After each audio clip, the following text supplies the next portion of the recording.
Minaliit ni anti-poverty czar Larry Gadon ang resulta ng pinakahuling Pulse Asia survey na nagpapakitang mataas pa rin ang tiwala kay Vice President Sara Duterte.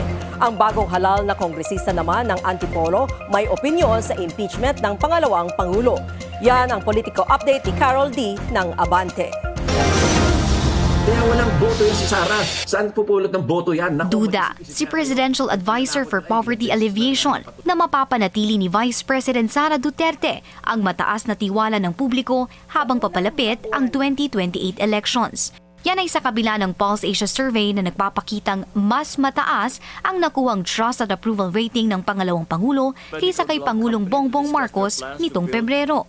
Naniniwala si Gadon na mananaig ang mga kritiko ni Duterte kasama ang mga Marcos loyalists, Northern Bloc, mga Pinklawan at Dilawan at ilang militanteng grupo. Kaya nga ito yung sinasabi ko, na sa 2028, yung kanyang ambisyon na magpresidente ay walang mangyayari dyan sigurado sapagkat ang mga taong bayan ngayon ay alam na kung ano ang ugali niya, kung alam na ang kanyang mga katiwalian at alam na ng mga taong bayan na siya ay boba at tanga. Kaya hindi yan pwedeng manalo. Kaya walang boto yan si Sara. Saan pupulot ng boto yan? Nako, mag-isip-isip nga kayo. Yung sinasabi nilang malakas sila o yung number one siya sa survey, yung fake na survey naman yung Pulse Asia tsaka yung False Asia at ito nga SWS, mga bayaran lang yung mga propagandista na yan. Para kay Gadon, hindi dapat magpasindak ang mga kongresista sa babalang matatalo sila sa 2028 kung boboto pabor sa impeachment ni Duterte. At yung pananakot nila na lahat ng boboto sa impeachment kay Sara ay matatalo sa 2028. Ilang beses nang napatunayan yan na walang epekto yan, pananakot nyo. Yan ay imagination nyo na lang yan. Nagpapalakas lang kayo ng loob para sinasabi nyo, number one si Sara, pinakamalakas si Sara. Ang totoo niyan, hindi. May pananaw na sa impeachment ang bagong halal na kongresista ng ikalawang distrito ng Antipolo na si Philip Docpong Acop.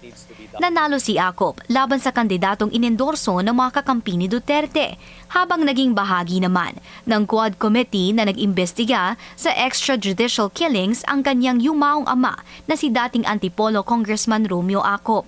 If you look at the hearings, while my dad was a member of the Quadcom, he was one of the representatives who actually extended respect to the former president.